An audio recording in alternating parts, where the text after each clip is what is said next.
If you're thinking about getting the 24-105, chances are you're also considering getting the 24-70 It's got a wider aperture, it's faster to focus, it's sharper, and it's just seen overall as the more professional lens. I've owned both for a long time, and I have to tell you that it's not all just about sharpness and wider apertures and so on. What you see on the spec sheet doesn't always tell you a lot about what it's like to use in real life. So in this video, we're going to take a look at the 24-105 specifically, and I'll show you why it might be the lens for you and why the 24-105 actually matters. The 24-105 is a par focal lens. What that means is that when you focus on something and then you zoom, the focus doesn't shift with the zoom. With a lot of lenses, when you change your zooming, you zoom in and zoom out, focus shifts as well, so you have to focus again before you take your picture. I'll give you a couple of examples of what that means for you in practice, because it doesn't sound like it means a great deal, but it is actually quite useful. Let's say on a portrait shoot, what it allows you to do is take a full length shot, a half length shot, and then maybe a headshot by just zooming in. And as long as your subject's roughly where they were when you focused on them and you're not walking backwards and forwards, if you're just doing it by zooming, you don't need to focus again. You can focus once and then zoom in and take those pictures, or zoom out, or zoom however you want to, and keep taking pictures without having to focus again. So if you use back button focus, you can focus on your subject, focus on their face, and then you can zoom around as much as you want to. Now, if you're shooting in the studio and you're f5.6 or f4 or, whatever, f8 maybe, you've got enough depth of field with that lens that even when you recompose your shot and you zoom in and zoom out, they're still going to be in focus. Now, the advantage to doing that is it doesn't disrupt the flow of the photo shoot.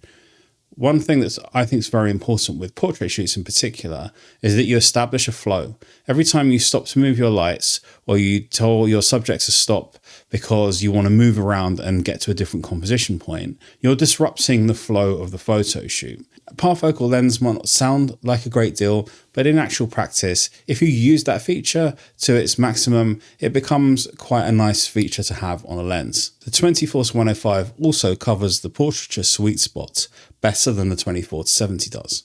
Whilst if you're doing a lot of outdoor photo shoots, especially if the lighting or low light is going to be an issue, or you want to get a bit more background blur, the 24-70 is, I'd say, better for that. Also, if you're doing fashion being where clothing is the subject, a lot of people don't seem to realize that fashion is clothing photography, then 24-70 is going to give you higher resolution images. But if you're a portrait photographer, you should not be caring much at all about sharpness, because the sharpness is way down at the bottom of the list of one of the things that we need a lens to have. And in fact, pretty much all lenses are sharp enough for portrait photography. So what does the 24-105 do? It gets you into that sweet spot in the focal lengths for portraiture.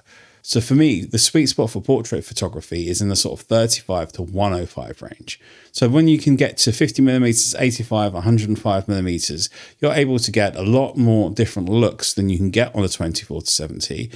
And you don't have to switch lenses, and that's critical. For someone like me that does studio portrait photography, being able to hit that 85mm, 90mm kind of range easily is a big deal, and it does make a difference. So in that regard, it being an f4 doesn't really matter to me, because if I wanted to go for a really wide aperture look, a 24-70 may not even cut it for that. I might want to go to a 1.4 or 1.8 lens, or even a 1.2 potentially, to get that more blurry background. And if I'm going to carry that faster prime, having a 2.8 zoom for a lot of people might not make that much sense compared to the flexibility of a 24-105. Now, I alluded to this in one of my earlier points, but being able to stay in the same spot in the studio for me is an important feature. When you maintain the same distance between you and your subject, the perspective stays the same.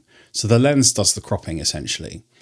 What that means is I get a consistent look across a set of pictures because my perspective is the same in all of them. I may be zooming in and zooming out, but my subject distance to camera is staying the same all the time. So I might move from time to time, but then I want to take a series of pictures in that position. And being able to zoom over a wide range like this really allows me to do that. For me, that's an important part of the way I shoot because it gives you consistency in the way that your images look, even though you're zooming in and out a lot. I think the main thing that puts people off the 24-105 types of lenses is obviously the aperture issue. But like I said, if you're going to bring a prime anyway, it kind of doesn't really matter anyway. But it's the sharpness aspect of this lens.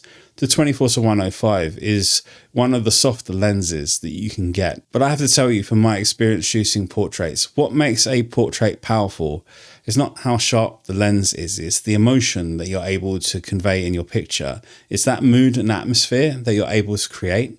That is what makes a powerful portrait. I often have felt that sharpness in lenses just goes against what I'm trying to achieve. And in fact, softer is usually better. And to prove that, how many times have you seen people online, especially with the newer cameras with their new and very clinical lenses, having to put diffusion filters over the front of them to make them softer?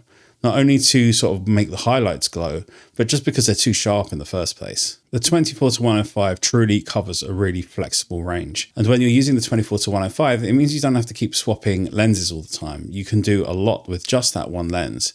You can choose to move around if you want to, or you can stay in one spot and get a lot of different compositions as well. And that allows you to stay in the moment and stay focused on what you're doing, not trying to switch lenses all the time and break the flow. I'm really big on keeping the flow going, and the 24-105 is really perfect for doing that. If you like the images I've been showing you, I have a free ebook on lighting. The links are in the description down below, and it will show you the different lighting setups that I like to use with diagrams and explanations and example photos. And if you like the mood and atmosphere I create in my images, I have a studio portrait photography editing workshop, also in the links down below, where I show you from start to finish how I edit my pictures. I hope you enjoyed this video. Subscribe if you're new here, and I'll see you guys again in the next video. Take care. Bye-bye.